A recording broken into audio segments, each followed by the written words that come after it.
there, y'all, and welcome to Let's Talk with God's Girl. I am your host, Ophelia Fuller, and we are so excited to be back, y'all. We're going to call this Season 2, Episode 1. We're going to get better and better at this thing.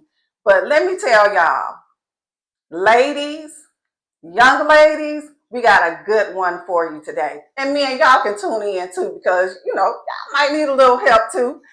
So today we're going to be talking about friendships, particularly friendships amongst women.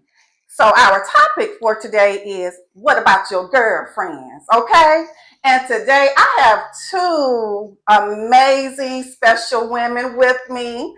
Today I have first my sister friend, y'all. I've been knowing her forever. I have Mary sitting over there in the navy blue. And I have my new sister friend with me, Ashley. Listen, when I first started thinking about who I was going to have as guests, I was like, Lord, who do you want me to have? And the first two people that he placed in my thoughts were the two of you, because you all are so candid sometimes. That's a nice way of saying it, but I know that you all will be honest and truthful and open with this conversation. And the other thing that God led me to do as far as this episode is concerned is to get different perspectives from different generations. So we have 40s here, 50s right here, y'all, and 60s.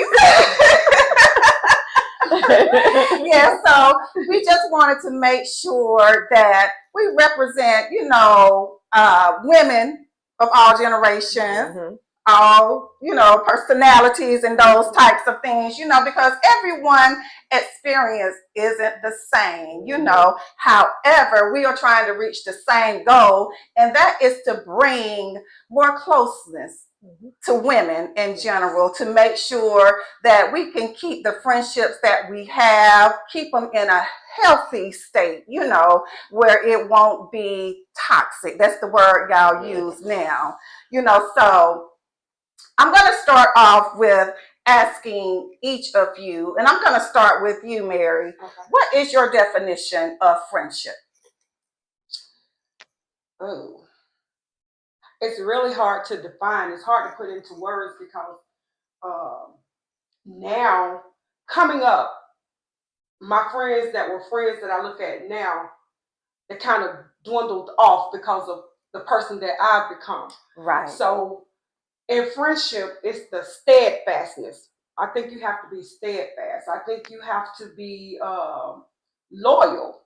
Yes. The loyalty is in it. Truthfulness. Yes. And committed to a certain degree, because I want to be to you what you are to me. Yes. So my definition of being a friend is just the truthfulness. Somebody that I could confide in, somebody that I know if I tell you, hey, ABC, I don't have to worry about hearing ABC again.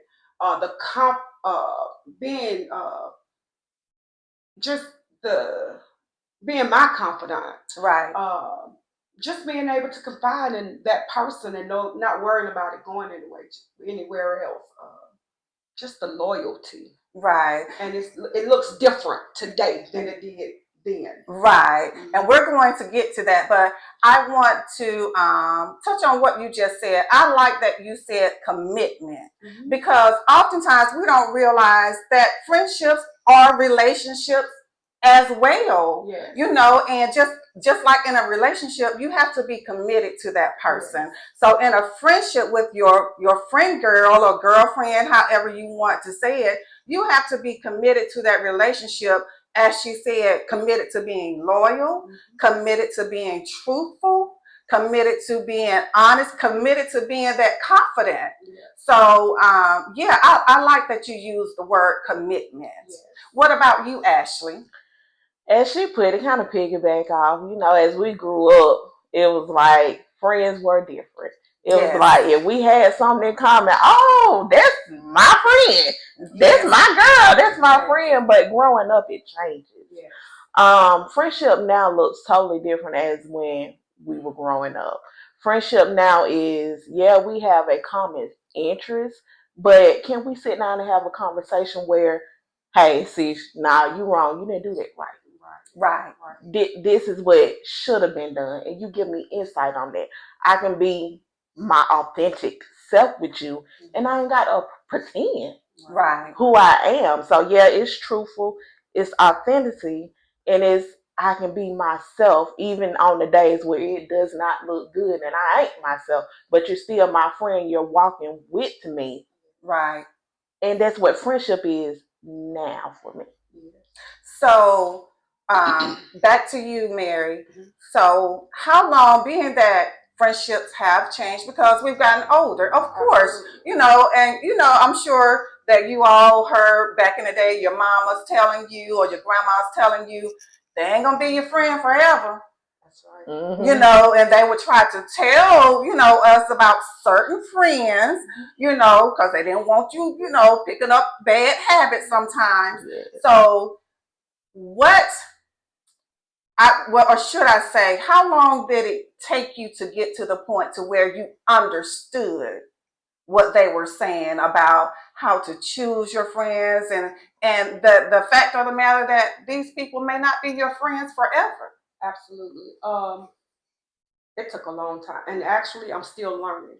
Like, because you still have friends, you have people in your lives that, uh, what they say, for a reason and for a season, they're there. Yes. And I have like childhood friends, but the closer my walk becomes with God, I see them just falling off by the wayside. So it's a lesson that I'm still learning. Um, I've learned that I can't confide in everybody. Right. Everybody is not mature enough to receive what I have to offer now. That is true. So for friendship, like Ashley said, it looks so differently now.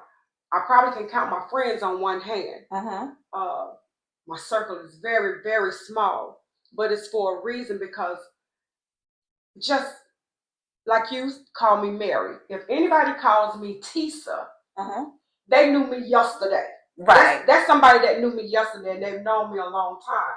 But when somebody addresses me as Mary, they know me now. Right. So in comparison, what they will talk to you about with Tisa, these people know nothing about. So my audience or my people around me have changed. My circle, if that makes sense. And I still have some childhood friends that I talk to. Yes. But you have to be mindful. You do. And I had to learn that, and I had to learn that in a hard way. Just because people say that they're your friends and you trust them and you love them the whole time, and then you find that they're snakes. Yes. If that makes sense. It does. So now you got to rethink that whole thing. You got to revamp it, and you got to move differently. Like, I didn't cut them off, but I learned how to move differently. You shed your skin, but at the end you still a snake. If that makes sense. Right. So I just had to learn to move differently. Yes. And it's the people that's closest to you, that you got to be mindful of. And that is so sad, but that's true. It's just a different movement. Yes. So I just had to learn how to move differently. Right. What about you, Ashley? Whew. As opposed to growing up to now, my circle has always been small. Outside of family, growing up, family was so quote unquote friends. They're your first friends. They're the first friends. All the cousins or your first friends. So my circle has always been small. Out of the cousin friendship, I could name probably one or two that wasn't related and I was friends. Now, from that time of growing up until now, it's still just that one. Now, over the years, I have develop friendship with others, but it's different from that one. And even now, at the stage of my life that I'm in now, our relationship is not what it used to be. Right. Now she calls on me, I'm there. If she needs me, I'm there. But it's not what it used to be. So my friendships now looks nothing like when I was growing up. And it's more or less because of my walk with Christ that I'm on. How long did it take for you to get to that point, though? Are you like Mary? Are you still learning? Because honestly speaking, I think I'm still learning as well. I think long as we're in this world, we're gonna learn what friendships are and what they're not. I agree. Because I have people now, we're friends, but I can say you're my friend, but if I call you my sister, that's different. That's different. That is way different. That's different. Yeah. I can say me and you are friends. We can be cordial. We can hang out. But when I say you're my sister / friend, that's like, man, you grew up together. We might have grew up in the house together, but you're my sister. Yes. So it's a different depth to that now. Right. So I learned to differentiate the two. Right. So it took a while to get there, and I'm still growing in that area. It's a process. It is a long process. Because, it's just like with so many things in our lives, it's hard to let go. Yes. It's hard to let go. And sometimes in letting go, we don't know how to grieve losing something that we thought was a lasting friendship. So letting go of a friendship, whether it be a sister friend or friend, associate, whatever the case may be, there is still a process of having to go through of letting go. So moving forward just a little bit, what do you all think is the problem amongst women now, and why we just can't get along sometimes? If y'all don't mind me going first. Go first. Take it. I think more or less with women, we're always in competition with one another. Sometimes it's not always visible and we realize it. Because I can see Mary and I say, oh, she look good. She got this on. Okay. She look good, but what I can do different type of thing. It's a competition with women, and sometimes women are hard to say, okay, you look good today, and they don't know how to stop that. It's a secret competition. It's a secret competition. And most times you're just in competition with yourself. Exactly. You're in competition with yourself. And it's sad, but that's the walk. You know what I'm saying? And it's not just happening outside, it's happening inside, it's happening not just with your generation or your generation, it's happening with all generations. Like we see that even with kids coming up. Yes. And to be honest, material things have a lot to do with how people carry themselves, how the friendship develop. But if we're friends and if I got it, you got it. And that's how it should be, but that's not how it is. There's this, like you said, that secret competition that looms all over all of us. It's a secret competition. And like most of the time, you're just in competition with yourself. Because if I don't know it, who you in competition with? And I really pondered on that myself. Like, what is the problem, and when and why and how did it start? And I don't want to get too deep, but this is just a thought, y'all. Just my opinion, just a thought. But I was like, women have been in competition with each other since they have been enslaved. Because if you think about it, you had what they would call the house slaves. They were mostly, brighter skin. Then you had the ones that worked in the kitchen. Then you had the ones that worked in the field. And when you watch, historical films of that nature, you can see the competition sometimes within that. I was like, Lord, I was like, has it always been this way? Where there has been like, some type of secret competition, or I don't like you for blah, blah reason and blah, blah reason, but I'm going to be chummy with you, while we here. But as soon as I leave, I'm going to talk about you, It's another thing as we talk about that, but it's so more into it. And the reason why I say that, because a lot of times, it's competition, but I see in you what I don't see in myself. Yes. And it's more deeper because I'm looking at you. We could be the same age, and I'm not happy with me. I'm not happy with them because I should be so more far along. I should have this. I should have that. And I'm not there.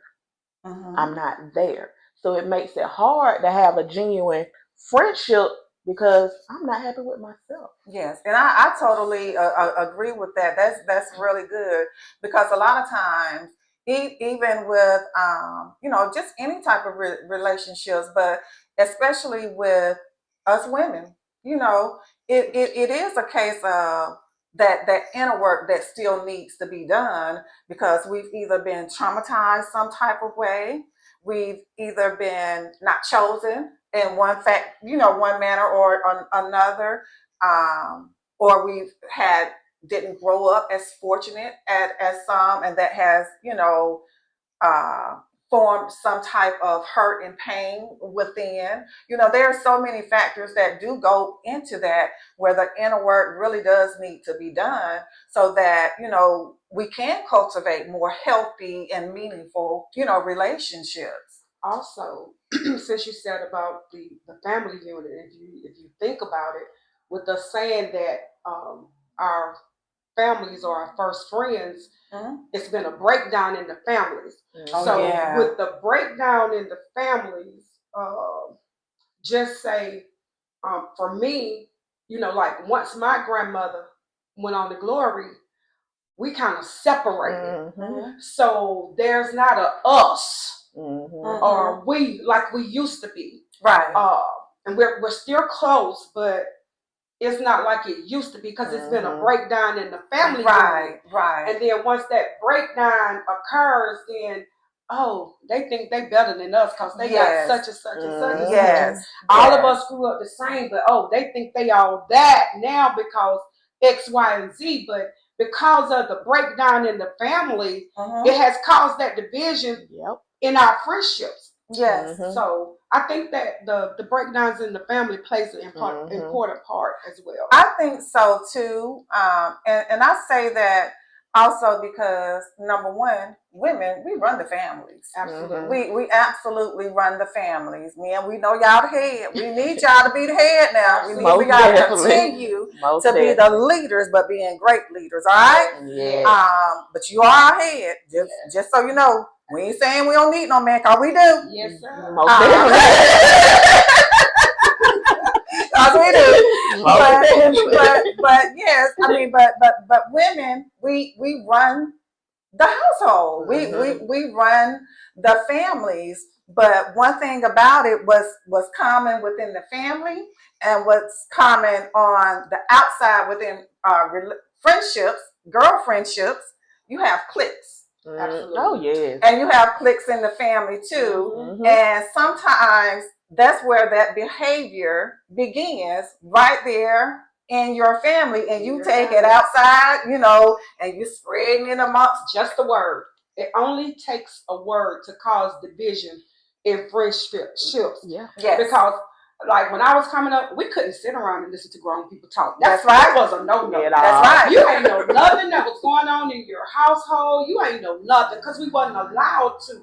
But because the parents or the moms want to be friends with the daughters, and it's different because now they're hearing more. So what they hear on the inside, like you said, they take it on the outside and they run with it. So they can turn you against me with one word. They can turn you against me. Who knows if the word is true? It doesn't even matter.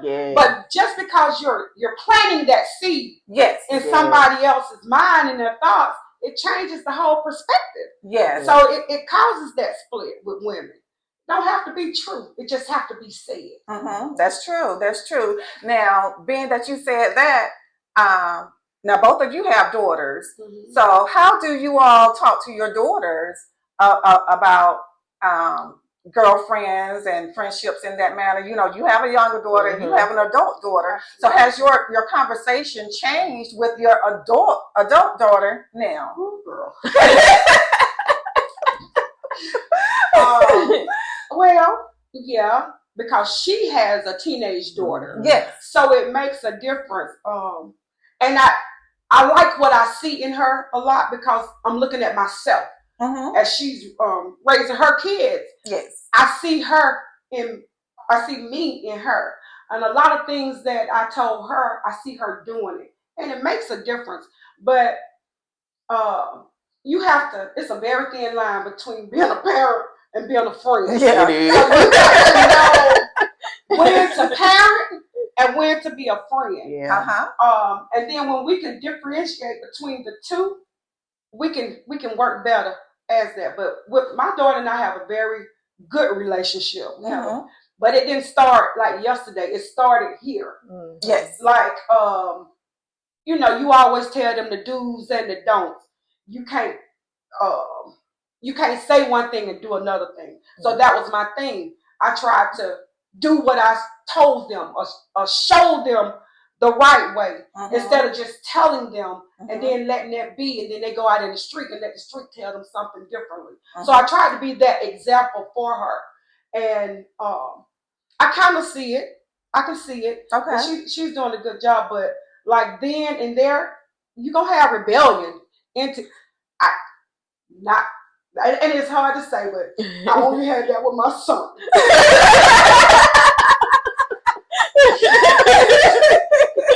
I only had that with my son. My daughter she's very quiet. Always have been. So it wasn't hard. It wasn't hard with her. But like I said, you know, with the son and the daughter in the household, you know, somebody got to do it. Somebody got to do it. Jesus. Same thing for you. Yes. It's different night and day. It's different night and day. Lord. But with my daughter, I'm a younger parent when it comes to my children. Because yes, my oldest is a son. He's 18. And my daughter, she's 12. So it's different. But my conversations with both for friends, it's like talking to a brick wall sometimes. But my thing is just bringing it to the forefront for them to make them aware. Okay, this is what you look at when it comes to your friends. Are your friends trying to lead you in the right direction, or are they taking you in the wrong direction? Use your thought process. Yes. If something coming along and you know it ain't right, is that the type of friend you want to be around? Right. That's good. That's good. And I'm glad you said that, because my next question to you all was going to be, as you grow within who you are as women, you know, because before we're mothers, sisters, cousins, friends, or whatever, we are women, and we are constantly growing. We are constantly changing. Some of us are. Hey, that's the truth, though. Yeah, it is. I mean, that's the honest truth, because some people, you know, want to just be right here, and you taking off. But in that, as you're growing, do you find it that some of your, what we would call friend girls, don't respect your growth, and they expect for you to, when you're around them, to still perform and, you know, carry yourself in a certain way and not who you are now?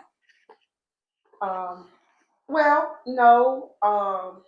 For the people that I still be around, they respect my walk. Because I always tell them, my walk is not your walk. Right. So when I'm around my family, y'all do what y'all do. It has nothing, even though I pray for family and household salvation. Because eventually they're going to come on in anyway. But I just allow them to be them, you know, and they still do. I'd rather for them to be themselves around me than to be tippy-toeing around me when I'm there. Right. If that makes sense. And for a lot of them, you know, they call and we talk, we chop it up. But I just prefer them to be themselves. They don't change for me. Right. I don't have a heaven or hell to put you in. So you don't have to change for me. Be who you are. Right. I can receive that better. And I respect that more. But yeah, they don't. They respect my walk. Okay. They respect my walk. That's good. Well, for me, like I said, my circle so small. So I haven't had that issue for me. Now, family wise, total different subject. Family wise, I've come to the point now I put people in categories. And what I mean by that is I don't want you to change.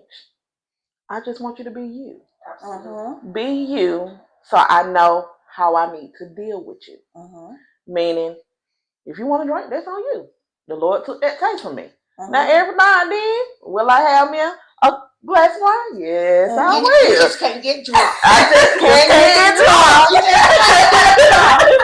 But I'm one of those, and even if you never met me, I'm going to be my genuine self every day, all the day. And that's what I expect for anybody. Yes. But then if you be yourself, you don't have to worry about changing. Right.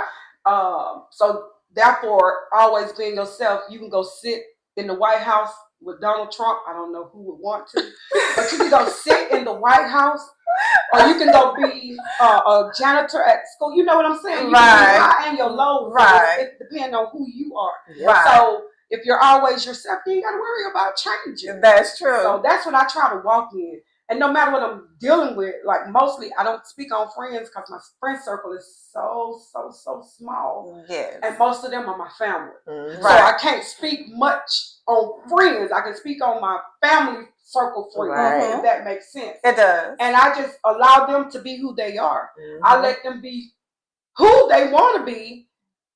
And I see them for who they are, but I also see the potential that God has for them. Right. So even in them drinking and smoking and doing what else, he saved me. Right. That's right. So I was doing it. So I'm no different than them. So by allowing them to be them and me walking my walk, because I throw that little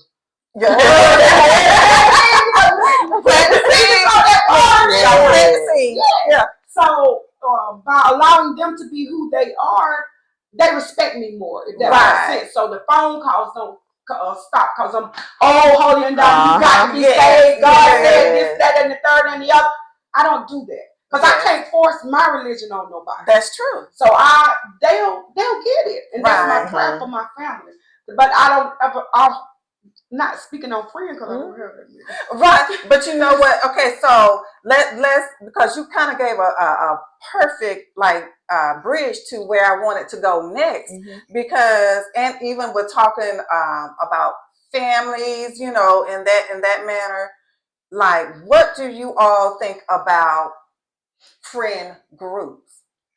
You know, because this is what I have experienced. I have experienced being part of a friend group, and at one point I did consider them my friend, but once I saw that they didn't have my back, I was like, oh no, you an associate.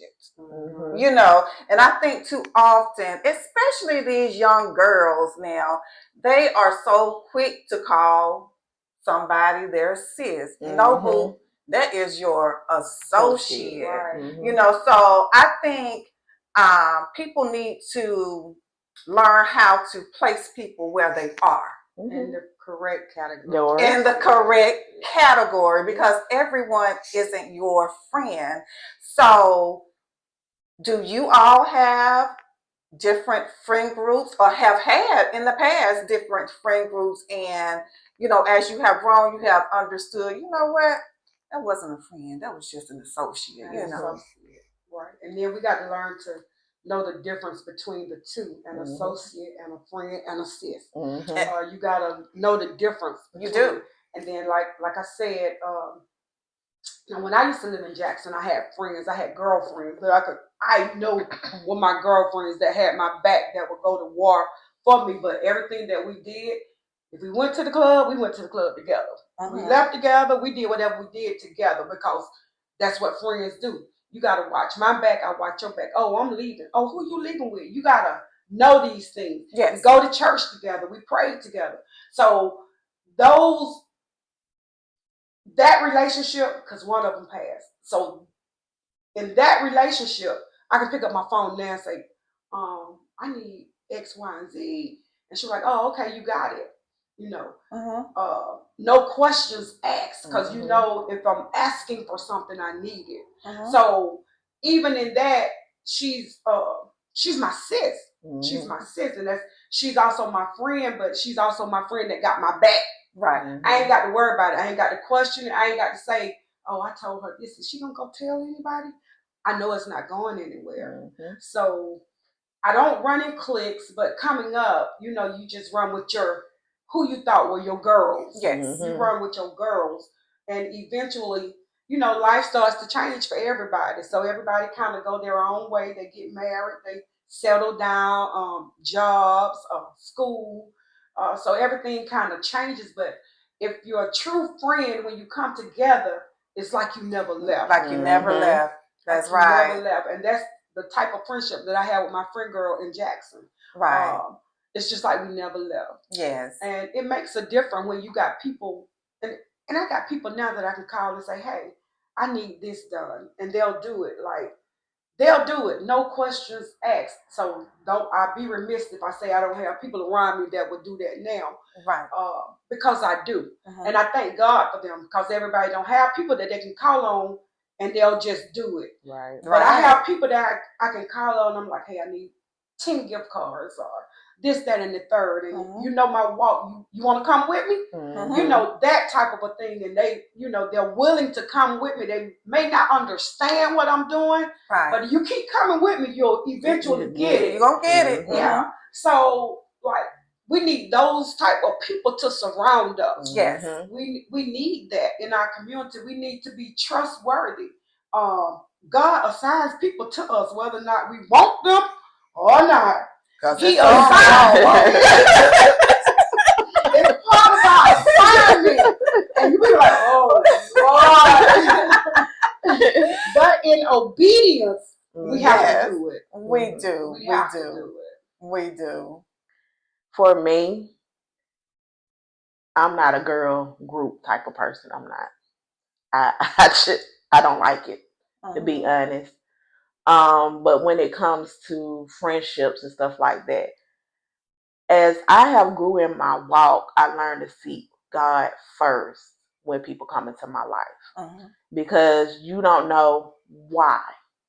You don't know if it's longevity. You don't know if it's temporary. You don't know what you've got to do for that person, for that assignment God has you on. So my prayer has always been, as I became more stronger in my walk, all right, God, you've brought this person into my life.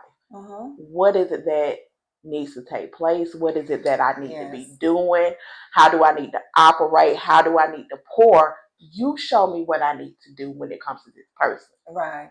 So I know how to operate. And if me operating how I'm supposed to operate turns into a longevity thing, then it's going to develop into that. Yes. So a friendship.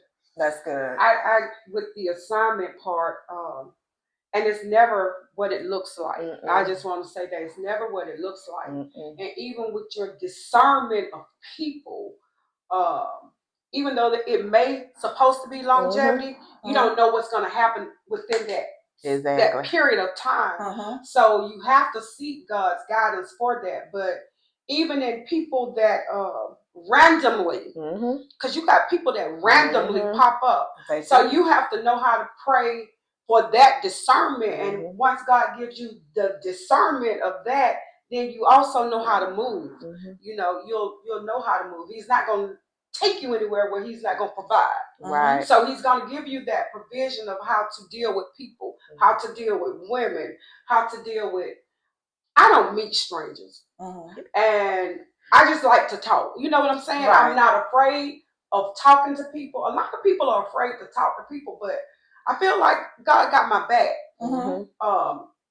it's only one or two things that's going to happen. They're going to receive you or they're not. Exactly. Yeah. So when I be out in the street and I be faithing it out with my seeds, I just walk up to people. Yeah. And I had this one guy, we was in the doctor's office and I'm like, hey sir, can I trouble you for a minute? And he was like, I said, I want to give you this. And I went on with my spiel. I told him what it was for. He's like, no, I don't. I said, you're going to take this.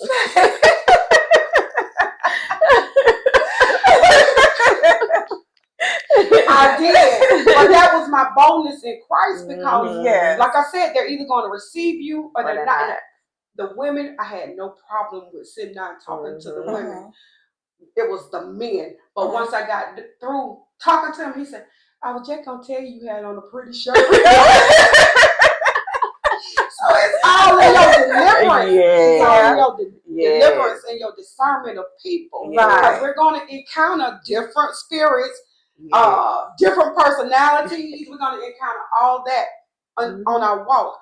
So even in that, with the longevity, like you said, friendship may develop from it. You don't know, but you still got to be careful. All right, in this season, you still have to be careful. All right, so talking about that spirit thing, so let's talk about the spirit of offense. Ooh, Jesus. Take the wheel. Take the wheel. Yes, we got to talk about it. Because I believe that is one of the main problems within friend girls groups. Friendships, however you want to state it, girlfriends, that spirit of offense, that ugly spirit of offense when it's really just love. It's love. And, you know, do you all think that that spirit of offense is so heavy because, like you were saying, sometimes someone may feel that something is lacking within them and they may feel like you're judging them. What do y'all think about that? Boy. Go ahead. I know you want that. I think that people operate. Let me give you a part two of that. Okay. Even within that, are you sometimes afraid to say certain things to certain people for fear that you may offend them? Yeah, that's a yes. That's yes. But even on this journey and with meeting new people and our old friends or associates or our sis, the spirit of offense is hate. I even got to now where people call and Lord God, I thank you. I have to say, I can't. I'm not going to pray for you, but I'm going to come to your house and I'm going to talk to you. Because my faith and your faith, if you ain't believing in what I'm believing in, it's not going to work. It's your faith that's going to heal you. And I had people say, you ain't going to pray. That ain't what God told me to do. So even in that, they're offended. Even though when you're not being offensive, they take it as that. So they got to learn how to I guess maybe present it better. But people only take offense when it's something within them that's really true about what they're seeing. It has to be some type of little bit of doubt in that person. That they're always offensive and they can't take good criticism. They can't take it because it's something constructive. They can't take it because, hey, in the back of their minds it is something going on like that. So you should be able to receive it. And then it's hard though. It's hard. That part two. Like you battle with that thing. You battle with whether or not you're supposed to say this to a person. You do. Oh God. And it done happened to me on numbers of times. But when the Holy Spirit tells you gotta say it, you gotta say it. Yes. You gotta say it. And it may not. This is another thing. Yes. Don't text me nothing. Because whatever I'm texting you, and I ain't saying it like that. you can take a different tone. A text message takes a different tone than what I'm saying it as. Yes. If you're trying to tell me something about me, yes, it takes a different tone. Yes. So don't text me and tell me, and I've done that, but I got to go back and pick up the phone and call and say, hey, this is what I meant, such and such and such and such and such and such, blase, blase, blase, because it takes a different tone in a text. Okay. There's so many layers to that. Yes. It is. It's so many layers to that. But my biggest thing when it comes to that is communication. That's it. A lot of people lack the fundamental skills of communicating. Talk. They do. Honey. Because if I'm coming to you and I'm talking to you, or I'm telling you something, you don't know how to communicate with me. So it's going to be offensive. Because you don't know how to communicate. Right. Absolutely. You don't know how to express yourself. And that's a lot of things that's going on with the kids nowadays too. They don't know how to communicate and they don't know how to express themselves in the right way. That's true. Electronics, technology. That's it. Yes. Not only with just the kids, with adults as well. Yes. So if I'm coming to you, because this is something that's been laid on my heart, and I want to say it to you, and it's not to hurt you, but hopefully to help you, to grow you. It's never personal, shall I say. If I address a person, it's never personal. It ain't no game for me, shall I say. There's no game for me. It's never personal. Right. But a lot of it does stem from, I want you to see my point. I want you to see where I'm coming from, and you don't understand. But you just don't get, but you ain't never, you just don't get it. But you ain't never been through that, but you just don't know. You always think you right. Right. Those types of things. So now it's a barrier. Yes. It's a barrier because I can't accept what you're telling me because you don't see where I'm coming from. You don't get it. So there's that barrier, and this goes to communication again. So we don't see, you're not seeing what I'm trying to tell you, and I'm trying to help get you to where you need to be. So we need to change our approach. In essence, we need to change our approach because if that's not working, then we need to find out what's going to work. Because if not, we're losing our young people. Yes. Yes. Quickly. We are. So quickly. And a lot of it to me is they don't know how to go outside and do nothing. They don't know how to be sociable. They have no social skills whatsoever. No. So we got to find a way. We got to bridge the relationship between, my kids are grown, but you have to find a way to bridge the relationship and the communication gap because it's only going to get worse. As the economy changes and everything around us changes, the relationships are going to change. Exactly. Because where we were once able to afford to do and give these things, it may come a time where we can't do these things. Right. And our kids are going to be looking at us like, why you can't? Right. Why you can't do that? Right. So we got to learn how. We got to find a different approach in approaching our young people. Right.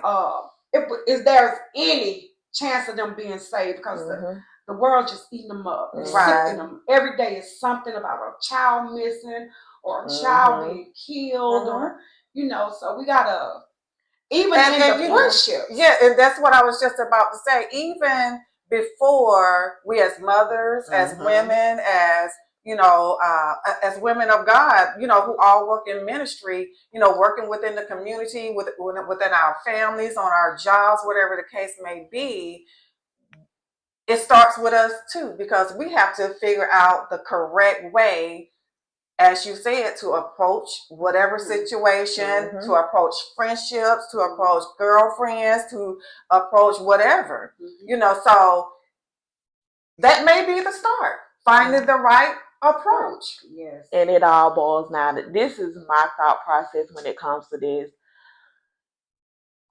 When it came to me walking into management, you're dealing with all different types of people from different walks of life. And in order to reach them, to get them to understand what you're trying to convey to them, you got to kind of tap into, and it's a psychological thing, but you kind of have to tap into their thought process. Mm-hmm. What makes them think? What makes them tick? What helps them to get to understand?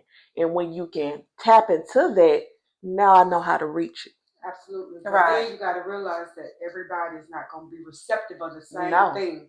So now you got to come up with something, because what works for your son ain't going to work for your daughter. Oh, So Right. now you got to come up with, how do I reach them? You know? Right. But you're right. You absolutely got to tap into the thought process, but it has to be analyzed differently. That's right. That makes sense, because I don't see things the way you see it. Right. But we can come to a common a medium. We Right. can come to a medium and we can agree Right. to disagree. Right. And it's okay to agree to disagree. Exactly. Right. So, and in terms of speaking about, our young people, our young ladies, I remember for me growing up, and when I, became a young adult and started, improving myself, I sat and thought about that thing.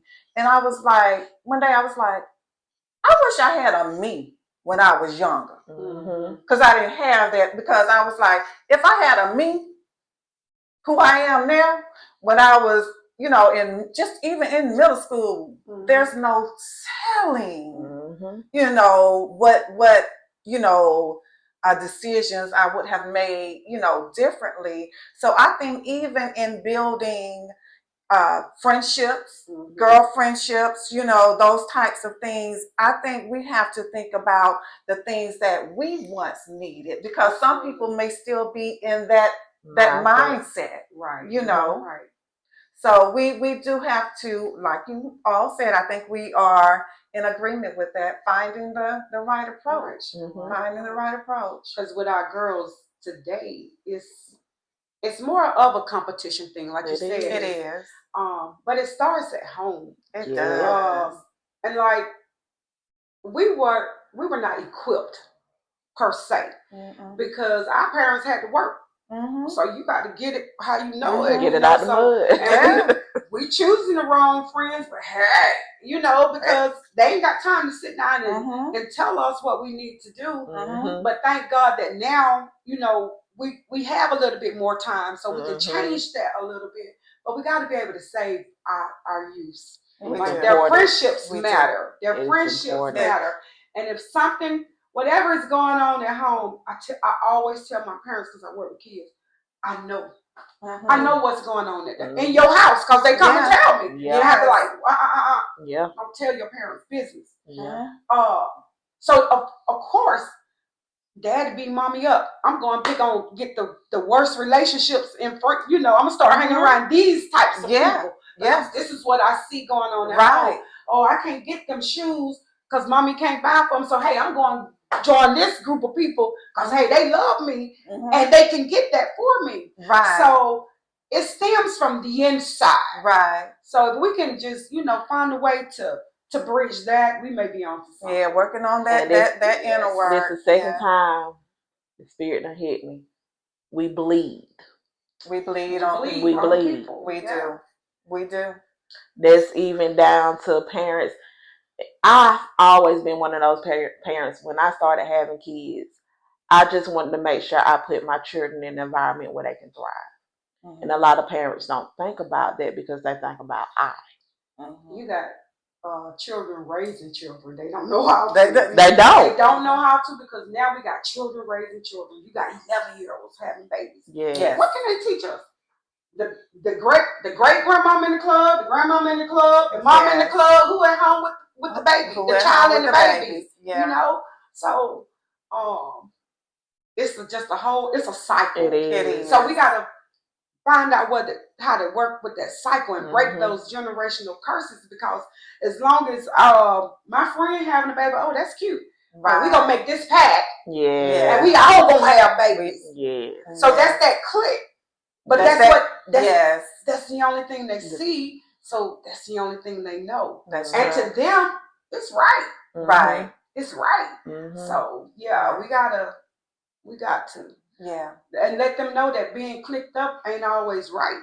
it's not always in your best interest to be clicked up. That's true. Like, find people that are, and I'm not even going to say equal yoke, because to them, they don't even know what that look like. Right. They don't even know what that look like, but find more like-minded people. Oh, I'm going to college. You going to college? You got a plan for that? Hey, let's sit down and talk, because maybe you can help me do my financial aid. Yeah. Find like-minded people. And that's what I was about to say as well, because even if you're not where you want to be, you see somebody, hey, let me chum me up with this person. Yes. Let's see if I can be, friends with this girl, because she looks like she has her head on straight. She looks like she's going somewhere. She looks like she could be a great influence on me, And not, even if not that, if we could just change one, just one. It just takes one. And even in changing that one, and they go back and tell this one and save another. What they say, each one teach one. Each one teach one. Yes.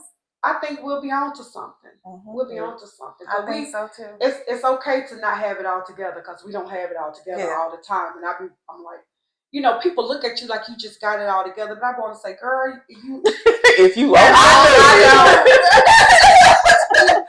we don't. We still